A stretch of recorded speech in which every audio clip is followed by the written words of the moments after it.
उसका नाम हरिया था और उम्र यही कोई 28 से 30 साल। बात भी लगभग आज से 35 से 40 साल पुरानी होगी।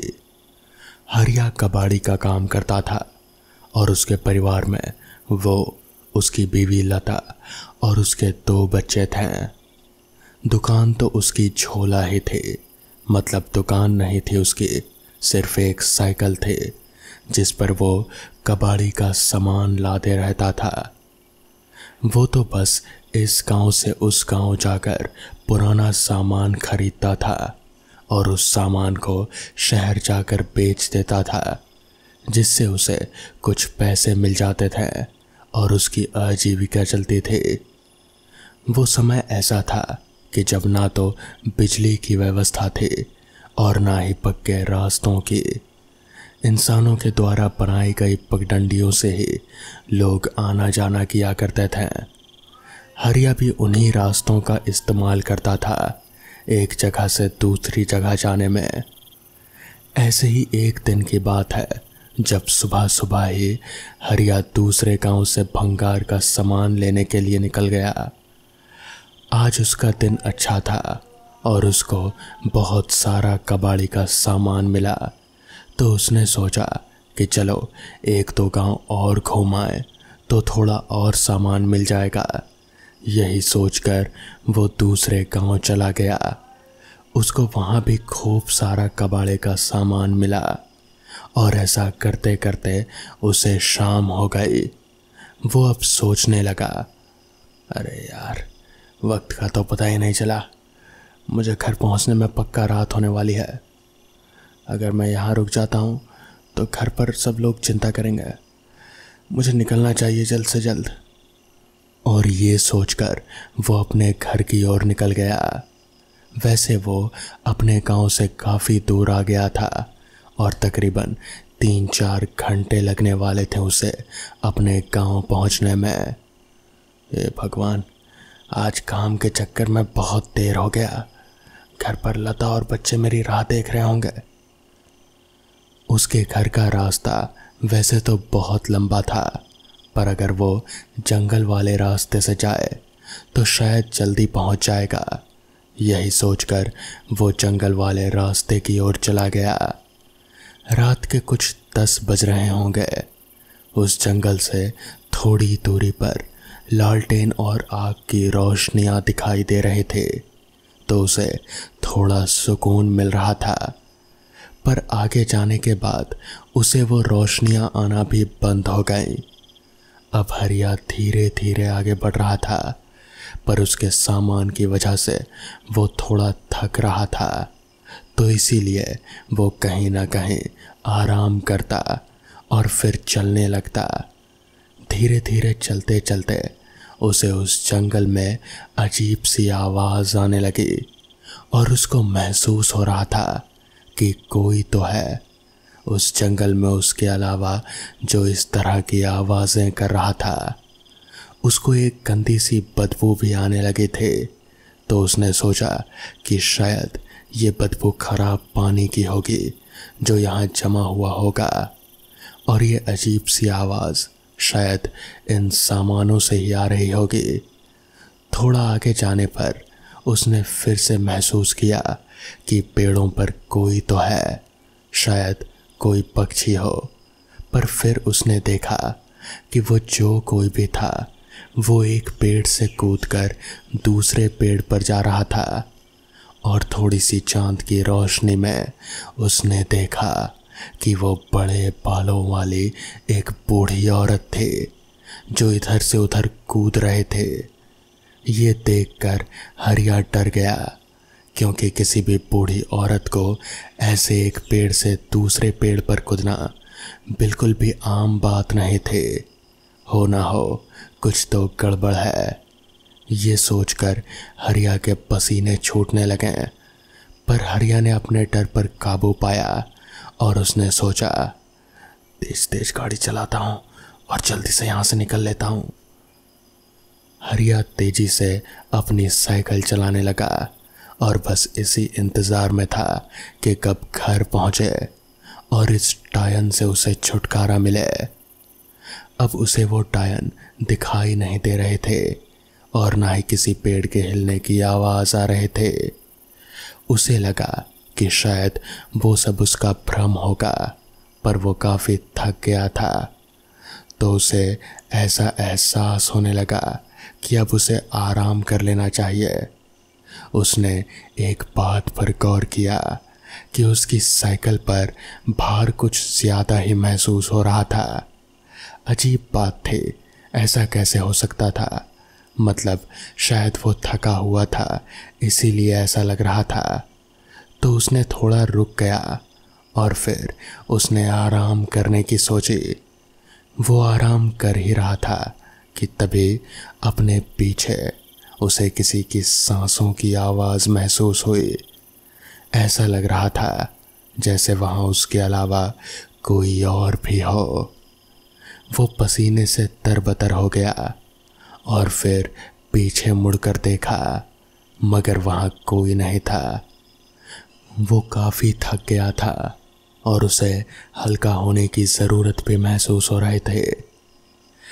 वो पास ही के झाड़ी तक गया और जब अपना काम खत्म किया तो साइकिल तक वापस जाने लगा तो देखा कि एक बूढ़ी और सफेद बालों वाली वही औरत जो कुछ देर पहले पेड़ों पर कूद रहे थे, उसे देखकर उसकी जीभ गले में ही अटक गई। वो चुड़ैल काफी भयानक थे और उसका चेहरा बहुत ही बदसूरत और काला था। उसकी एक लंबी नाक थी और उसने काले रंग की शॉल ओढ़ रखे थे। वो हरिया की ओर देखकर हंस रहे थे और अपनी जीभ फिराकर उसे उसके पास बुला रहे थे। ये देखकर हरिया समझ गया कि ये कोई आम इंसान नहीं बल्कि एक चुड़ैल है और आज ये उसका भक्षण करेगी। उसने उसके हाथ में एक बड़े गंडासे को देखा और वो चुड़ैल उस गंडासे को हवा में हिलाते हुए उसके पास आने लगी। बस अब जितनी जल्दी हो सके उसे भागना था, वरना वो चुड़ैल उसे जिंदा ही खा जाती। ये सोचकर हरिया ने तेजी से अपने गांव की ओर भागना शुरू किया और वो चुड़ैल भी उसके पीछे तेजी से भागने लगी। वो चुड़ैल उसके पीछे भागते वक्त बड़ी ही भयानक और विकराल रूपी लग रहे थे, पर हरिया भी जोर जोर से हनुमान जी का नाम लेते हुए भाग रहा था और बस गांव तक आया ही था कि तभी चुड़ैल ने एक जोर की सांस निकाली और कहा, रुक जा, रुक जा। और फिर वो चुड़ैल हवा में ही गायब हो गई। हरिया फिर भी भागता रहा और गांव के मंदिर में जाकर बेहोश हो गया। फिर अगले दिन जब उसको होश आया तो सभी ने उससे पूछा कि क्या हुआ, तेरी हालत ऐसी क्यों है। फिर हरिया ने उन्हें पूरी बात बताई तो वो सब उससे बोले, तेरा दिमाग खराब था क्या? तू उस जंगल से क्यों गुजर कर आया? तेरा नसीब बढ़िया था जो तू बच गया। तुझे नहीं पता वो चुड़ैल कितनी भयानक है। फिर हरिया उठा और उसने भगवान को धन्यवाद किया और फिर अपने बीवी से मिलकर वो कुछ गांव वालों के साथ उस जंगल में एक जगह पर चला गया जहां पर उसकी कबाड़ी का सामान लदने वाली साइकिल थी। उन लोगों ने वहां जाकर देखा कि उसकी साइकिल के टुकड़े और कबाड़ी का सामान यहाँ वहाँ पड़ा हुआ था। ये उस चुड़ैल का ही काम था।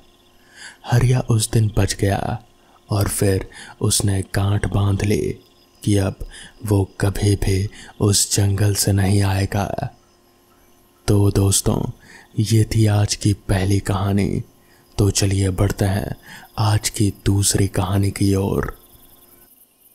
सोमेश और रवि बस का इंतज़ार कर रहे थे। थोड़ी ही देर में बस आ जाती है और दोनों बस में चढ़कर अपनी सीट पर बैठ जाते हैं। कुछ समय रुकने के बाद बस अपनी मंजिल की तरफ बढ़ जाती है।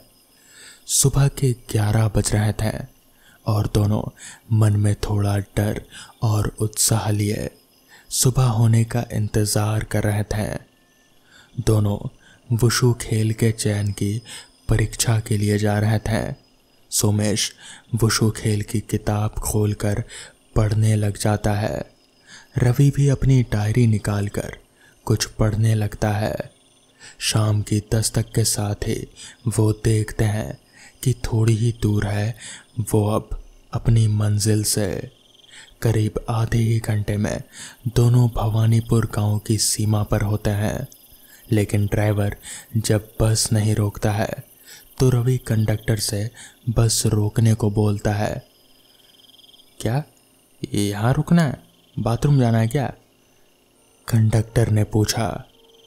नहीं, बल्कि हमें तो यहीं उतरना है, सोमेश ने बोला। सभी लोग आश्चर्य से रवि और सोमेश को देखने लगते हैं। यहाँ उतरना है? लेकिन क्यों? यहाँ तो कोई स्टॉप भी नहीं है। लेकिन हम लोगों की मंजिल तो यहीं तक है। देखो, एक बार फिर से सोच लो। अगर आप लोगों को यहीं उतरना है तो फिर आप लोग उतर जाओ, मगर दोबारा यहाँ से निकलने का कोई साधन नहीं मिलेगा और फिर कल सुबह ही दूसरी बस आएगी। और वैसे भी ये जगह ठीक नहीं है, कोई नहीं उतरता यहाँ। कंडक्टर ने एक चेतावनी सी देते हुए कहा। सब बातों को नज़रअंदाज करके दोनों उतर जाते हैं। रवि और सोमेश के उतरने के साथ ही सब लोग उन्हीं लोगों को एक अजीब निगाह से देख रहे थे। उन दोनों को भी थोड़ा अजीब तो लगा, लेकिन ज़्यादा ध्यान ना देते हुए दोनों आगे बढ़ गए और बस तेज़ी से आगे निकल गई। रवि, तूने देख लिया ना अच्छे से कि ये वही जगह थी जहाँ हमें उतरना था? यहाँ वो कॉलेज जहाँ की खेल का कैंप लगा था वो तो कहीं नज़र नहीं आ रहा यार। सोमेश ने चारों तरफ वीराना देखकर पूछा। हाँ, जगह तो यही दिखा रहा है गूगल मैप पर, रवि ने अपने फ़ोन में देखते हुए कहा। लेकिन यार, यहाँ तो दूर दूर तक कोई कॉलेज या फिर कोई स्कूल भी नज़र नहीं आ रहा, सोमेश ने थोड़ा चिंतित होते हुए कहा। ऐसा करना भाई, एक बार फिर से तू मैसेज देख, क्या यही एड्रेस दिया था क्या? या फिर चल किसी से चलकर पूछ लेंगे, सोमेश ने सुझाव दिया। रुक, देखता हूँ क्या एड्रेस है कॉलेज का, कहते हुए रवि ने एक लिफाफा निकालकर उस पर एड्रेस देखा। श्री जगमोहन विद्या मंदिर, पोस्ट सोनामणि पूर्वा, ग्राम भवनानीपुर। रवि ने एड्रेस पढ़ते पढ़ते चौंक पड़ा और अपना सिर पकड़ते हुए बोला। यार, एक गड़बड़ हो गई यार, गलती से गूगल मैप पर मैंने भवनानीपुर की जगह भवानीपुर डाल दिया और इसी वजह से हम लोग यहाँ चले आए। अब क्या होगा यार? हम लोगों का तो ट्रायल है कल, कैसे पहुँचेंगे हम वहाँ इतनी जल्दी? याद है ना वो कंडक्टर क्या बोल रहा था कि कल सुबह ही कोई बस मिलेगी? परेशान होता हुआ सोमेश बोला। यार यार यार शांत रह, मैं देखता हूँ यहाँ से भवनानीपुर कितना दूर है, अगर पास में ही हुआ तो पैदल चलेंगे। रवि बोल ही रहा था कि उसे टोकता हुआ सोमेश बोल पड़ा। और अगर दूर हुआ तो क्या करेंगे? तब किसी गाड़ी या फिर किसी से लिफ्ट ले लेंगे, फिर कोई गाड़ी किराए पर लेकर चलेंगे, रवि ने सुझाव दिया। चलो फिर खड़े रहो यहीं पर थोड़ी देर, और अगर कोई गाड़ी नहीं मिली तो फिर गांव में चलकर देखेंगे, सोमेश बोला। गूगल पर देखकर रवि थोड़ा उदास होकर बोला। यार, 200 किलोमीटर दूर है कॉलेज यहाँ से। दोनों लोग काफ़ी देर तक सड़क पर खड़े रहे, गाड़ी का इंतज़ार करते रहे, लेकिन कोई गाड़ी आती नहीं दिखी। शाम भी ढलने लगी थी तो उन दोनों ने कच्ची पगडंडी पकड़कर अंदर गांव में जाने की ठानी ताकि कोई गाड़ी किराए पर ले सके। काफ़ी अंदर आकर भी उन्हें कोई आबादी नहीं दिखी, धीरे धीरे शाम की लालिमा ढलने लगी और रात काली चादर ओढ़े आ गई। रवि और सोमेश का दिल अब बहुत घबराने लगा था, क्योंकि जहां वो थे वहां उन दोनों के सिवा कोई और भी जिंदा इंसान का नामो निशान नहीं था। दोनों थक कर वहीं एक पत्थर पर बैठ गए। यार, बड़ी मुसीबत में फंस गए हम लोग तो। अच्छा होता कि उस कंडक्टर की बात मान ली होती और यहाँ नहीं उतरते हैं। मुंह लटकाकर उदास स्वर में सोमेश बोला, यार मुझे माफ़ कर दे, मेरी ही गलती की वजह से हम इस वक्त यहाँ हैं। अगर उतरने से पहले एक बार एड्रेस देख लिया होता तो अभी तक हम कॉलेज पहुँच गए होते। दुखी होता हुआ रवि बोला, चल छोड़ यार, गलती दोनों की है, तो तू यूँ परेशान मत हो। अब ये सोच कि क्या करना है, क्योंकि अब रात तो लगता है यहीं बितानी पड़ेगी। तो कोई ऐसी जगह ढूंढ जहां हम सुरक्षित रहकर रात बिता सकें। सोमेश बोला। दोनों थोड़ा और आगे बढ़ते हैं तो उन्हें कुछ दिखाई देता है, शायद कोई पुरानी खंडर इमारत। पास जाकर देखने पर पता चलता है कि कोई पुराना किला है जो अब खंडर बन चुका है। कोई और सुरक्षित जगह ना देखकर दोनों उसी किले में रुकने का फैसला लेते हैं। चारों तरफ अंधेरा था, लेकिन चांद अपनी पूरी रोशनी बिखेर रहा था, जिसकी रोशनी से उस किले में कुछ उजाला हो रहा था। थके हुए होने की वजह से दोनों को जल्दी ही नींद आ गई। आधी रात को अचानक ही शोर की वजह से दोनों की नींद खुल जाती है और दोनों जो देखते हैं वो उनकी समझ से परे होता है। जो जगह अभी कुछ देर पहले तक वीरान और अंधेरे में डूबी थी, वही अब पूरी तरह से बदल चुकी थी। वीरान खंडर किले की जगह एक भव्य और रोशनी से भरपूर किला खड़ा था, जिसमें बहुत से सिपाही अपनी जगहों पर खड़े होकर मुस्तैदी से निगरानी कर रहे थे।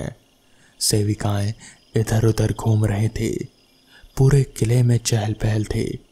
हंसी ठटोले की आवाज़ से पूरा किला गूंज रहा था। रवि और सोमेश चुपचाप एक कोने में खड़े हुए ये नज़ारा देख रहे थे। लोग उनके सामने से आ जा रहे थे, लेकिन कोई भी उन्हें देख नहीं पा रहा था, या शायद वो दोनों किसी को दिख ही नहीं रहे थे। वो दोनों भी एक दूसरे को पकड़कर दुबके हुए थे। देखकर लग रहा था कि पूरे किले में एक खुशी की लहर है। पता चला कि राजकुमार का आज 16वीं वर्षगांठ की धूम है। देखते ही देखते महफिल सज गई। सभी लोग किले के मुख्य हॉल में जमा हो चुके थे। अब बस राजा रानी और राजकुमार के आने का इंतज़ार था। आज राजकुमार का राज तिलक भी होना था। पंडित लोग सब पूजा की तैयारी कर चुके थे। शुभ मुहूर्त कुछ ही समय के बाद था। तभी एक दरबान ने आवाज़ लगाई, सावधान, होशियार, इस रियासत के राजधिराज महाराज अपनी जीवन संगनी महारानी और रियासत के होने वाले महाराज के साथ पधार रहे हैं। इसी के साथ राजा रानी और राजकुमार आ जाते हैं। तीनों पूजा के लिए बैठ जाते हैं। पंडित लोग पूजा अर्चना शुरू कर देते हैं और राजकुमार का राज तिलक भी पूरा हो जाता है। रवि और सोमेश आंखें फाड़ फाड़ कर सब देख रहे होते हैं। यार, ये सब क्या हो रहा है? मुझे तो कुछ समझ में नहीं आ रहा है। सोमेश बोला, मुझे भी कुछ समझ में नहीं आ रहा। ऐसा लग रहा है जैसे मैं कोई सपना देख रहा हूँ। रवि अपनी आंखें मलता हुआ बोला। थोड़ी ही देर बाद सारा कार्यक्रम संपन्न हो जाता है। अब सभी लोग खाना खाने लगे थे। खाना खाकर सब चले जाते हैं। रवि और सोमेश भी कोने से निकलकर आगे बढ़ते हैं तो सामने ही एक सैनिक दिखता है। दोनों घबरा जाते हैं, लेकिन उस सैनिक को भी ये दोनों जैसे दिख ही नहीं रहे होते हैं, ऐसा लग रहा था। दोनों अब थोड़ा और आगे बढ़ते हैं तो किसी की बातचीत सुनकर छुप जाते हैं और सुनने लगते हैं कि क्या बात हो रही है। पहला आदमी बोलता है, देखो जैसे ही सब सो जाएं वैसे ही तुम पीछे वाला द्वार खोल देना। इस पर दूसरा आदमी बोला, ठीक है हुजूर, जैसे ही महाराज सोने चले जाएंगे मैं जाकर द्वार खोल दूंगा। तो इस पर वापस से पहला आदमी बोला, लेकिन ध्यान रहे उससे पहले तुम्हें उनके कक्ष के सिपाहियों को बेहोश करना है, उन सबको नशीला लड्डू खिला देना, उसके बाद ही द्वार खोलना, और याद रहे कि दोनों में से कोई भी बचना नहीं चाहिए। दूसरा आदमी पूरे आत्मविश्वास के साथ बोला, आप निश्चिंत रहें हुजूर, आज की रात महाराज और राजकुमार की आखिरी रात होगी। कल का सूरज वो लोग देख नहीं पाएंगे। ठीक है, अब मैं अपने कक्ष में जा रहा हूँ, लेकिन तुम बहुत ही होशियारी से काम करना। कहते हुए पहला आदमी एक तरफ और दूसरा आदमी दूसरी तरफ चला जाता है। रवि और सोमेश दोनों बहुत ही घबरा जाते हैं और थोड़ी देर तक कुछ सोचने के बाद एक दूसरे की तरफ देखते हैं। चल यार, जल्दी से चलकर महाराज को सारी बात बता देते हैं। सोमेश कहता है, हाँ यार तू ठीक कह रहा है, हमें तुरंत ही चलकर राजा को बताना चाहिए कि उनकी और राजकुमार की जान खतरे में है। हामी भरता हुआ रवि भी बोला। दोनों राजा का कमरा ढूंढने लगते हैं। तभी एक जगह वो देखते हैं कि कुछ सैनिक लड्डू खा रहे हैं। दोनों भाग कर जाते हैं और उनको मना करते हैं खाने से, लेकिन ये क्या, वो सैनिक तो दोनों को देख ही नहीं पा रहे होते हैं। रवि एक सिपाही के हाथ से लड्डू छीनता है, लेकिन वो लड्डू को पकड़ ही नहीं पाता। तभी सोमेश राजा के कमरे में घुसता है तो देखता है कि वो सो रहे हैं। सोमेश हिला हिला कर उन्हें जगाने की कोशिश करता है, लेकिन ये क्या, वो तो राजा को छू ही नहीं पा रहा था। लेकिन छूने का एहसास ना तो राजा को हो रहा था और ना ही सोमेश को। रवि भी भागकर राजा के कमरे में आता है और दोनों मिलकर बहुत कोशिश करते हैं उन्हें जगाने की, लेकिन उनकी सारी कोशिशें नाकाम होती हैं। तब तक दुश्मन सेना किले में घुस चुकी होती है और तलवारों के टकराने की आवाज़ें आने लगती है। जैसे ही सोमेश और रवि बाहर की तरफ देखने के लिए भागते हैं, तभी कई सारे दुश्मन सैनिक अंदर घुसने लगते हैं। सब मिलकर राजा को बेरहमी से मार डालते हैं। रवि और सोमेश ये सब देखकर बहुत ही ज़्यादा घबरा जाते हैं और वहाँ से भागने लगते हैं। बाहर कमरे से निकलते ही उन्हें एक बहुत ही बेबस आवाज़ सुनाई देती है, पिताजी, पिताजी मुझे बचा लीजिए पिताजी। पलटकर दोनों आवाज़ की तरफ देखते हैं तो राजकुमार अपनी जान बचाकर भाग रहे होते हैं। चारों तरफ रुदन का माहौल था, चित्कार और तलवारों की आवाज़ें गूंज रहे थे और उसी में अपने पिता से मदद की पुकार की आवाज़ भी सुनाई दे रही थी। पिताजी, पिताजी मुझे बचा लीजिए पिताजी। लेकिन अब कौन उसको बताए कि जिससे वो बचाने की मदद मांग रहा है वो तो खुद ही अब इस दुनिया में नहीं रहा। पूरा किला भयानक चीख, रोना, तलवारों के चलने और राजकुमारी की मदद की गुहार और रोने से गूंज रहे थे। तभी सैनिक राजकुमार को पकड़ लेते हैं और उनको भी बड़ी निर्दयता से मार दिया जाता है। अचानक से सब शांत हो जाता है। किले की झिलमिलाती रोशनी अंधेरे में बदल जाती है। भव्य खूबसूरत किला वापस से एक खंडर में तब्दील हो जाता है। रवि और सोमेश अपने आप को उसी जगह पर खड़े पाते हैं। इसका मतलब वो कोई सपना नहीं देख रहे थे, बल्कि वो सब हकीकत में हुए थे। चारों तरफ अंधेरा वीराना, खंडर और खामोशी पसरी हुई है। तभी अचानक से रोने की एक आवाज़ सुनाई देती है। पिताजी, मुझे बचा लीजिए पिताजी,